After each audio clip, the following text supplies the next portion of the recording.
নমস্কাৰ বন্ধুসকল, মোৰ অন্য এটা ভিডিঅ'লৈ আপোনালোকক স্বাগতম জনাইছোঁ। বন্ধুসকল, আজি আমি আলোচনা কৰিম নতুন নিযুক্তিৰ ওপৰত। যিহেতু নতুন নিযুক্তিৰ ওপৰত আজি এটা CM ছাৰে ডাঙৰ ঘোষণা কৰিছে। কি ঘোষণা কৰিছে মই আপোনালোকক জনাবলৈ চেষ্টা কৰিম। লগতে আপোনালোকক অসম পুলিচৰো এটা আপডেট দিবলৈ চেষ্টা কৰিম। আপোনালোকে ভিডিঅ'টো স্কিপ নকৰাকৈ শেষলৈকে চাই থাকক। আৰু মোৰ চেনেলটোত যদি প্ৰথমবাৰৰ কাৰণে ভিজিট কৰিছে তেতিয়াহ'লে মোৰ চেনেলটো ছাবস্ক্ৰাইব কৰক আৰু কাষত থকা বেল আইকনটো প্ৰেছ কৰক।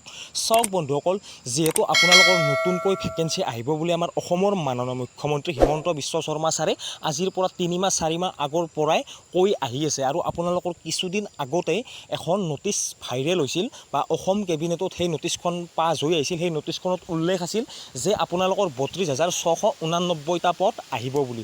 কিন্তু বন্ধুসকল, যিহেতু আপোনালোকৰ আজি CM ছাৰে এটা ঘোষণাত উল্লেখ কৰিছে আপোনালোকৰ কিমান পদ আহিব, মানে আপোনালোকৰ এইটো পদে কনফাৰ্ম পদ বুলি ভাবিব পাৰে যে আপোনালোকৰ এইখিনি পদহে আহিব।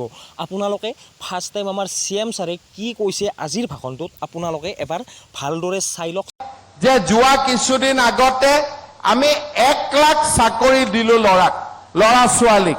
22,000 কম আছে, 87,000, বাকী 22,000 এডভাৰটাইজ 2 এদিনতে ওলাই যাব। কিন্তু আমাৰ ডেকা ল'ৰাবিলাকে যাতে কাম আৰু কৰিব পাৰে তেওঁলোকৰ বাবেও এইবাৰ আমি এটা নতুন আঁচনি কৰিছো। সেইটো হ'ল যে 2 লাখ ল'ৰা ছোৱালীক আমি কাম কৰাৰ বাবে 2 লাখকৈ টকা দিয়াৰ বাবে আমি সিদ্ধান্ত গ্ৰহণ কৰিছো। ইতিমধ্যে আপোনালোকে গমেই পালে যে CM ছাৰে ঘোষণাটোত ক'লে যে আপোনালোকৰ আগন্তুক আহিবলগীয়া ভেকেঞ্চিত 22,000 পদৰে নিযুক্তি আহিব। আৰু এই 22,000 পদ নিযুক্তি দিয়াৰ লগে লগে তেওঁলোকৰ 1 লাখ ভেকেঞ্চি পৰিপূৰ্ণ হ'ব বুলি তেওঁ উল্লেখ কৰিছে। কিন্তু এটা কথা যে আজিৰ পৰা 3 মাহ 4 মাহ আগৰ পৰা CM ছাৰে সভাই সমিতিয়ে কৈ আহিছে যে আপোনালোকৰ আগন্তুক আহিবলগীয়া ভেকেঞ্চিত এবাৰ কৈছিল 22,000, তাৰপিছত কৈছিল তো 25,000-26,000, তাৰপিছত তেওঁলোকে এখন কেবিনেটৰ পৰা নটিচ পাব্লিছ কৰিছিল। সেই নটিচখনত উল্লেখ আছিল 32,689টা পদ। কিন্তু ফাইনেলি আপোনালোকৰ ভেকেঞ্চিটো কনফাৰ্ম হ'ল বুলিয়ে ক'ব লাগিব, কাৰণ CM ছাৰে যেনেকৈ কৈছে যে হয়তো আপোনালোকৰ এইটো ভেকেঞ্চিয়ে কনফাৰ্ম হ'বলৈ গৈ আছে যে আগন্তুক আহিবলগীয়া ভেকেঞ্চিত আপোনালোকৰ 22,000 পদহে আহিব।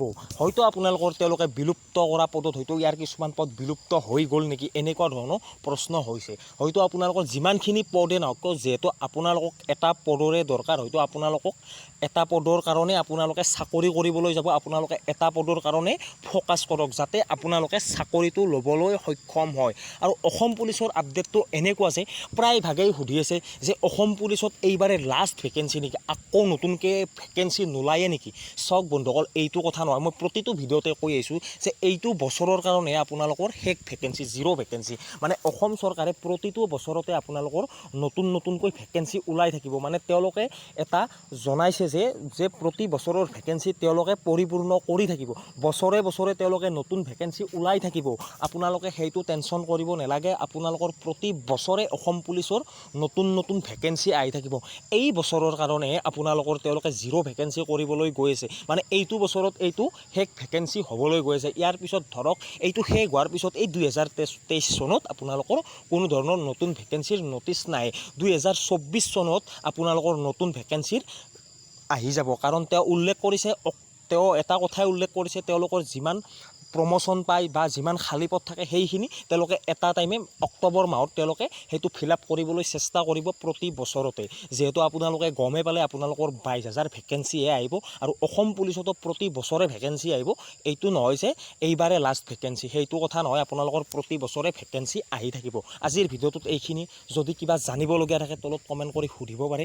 আজিলৈ আহিছোঁ। জয় হিন্দ, জয় ভাৰত।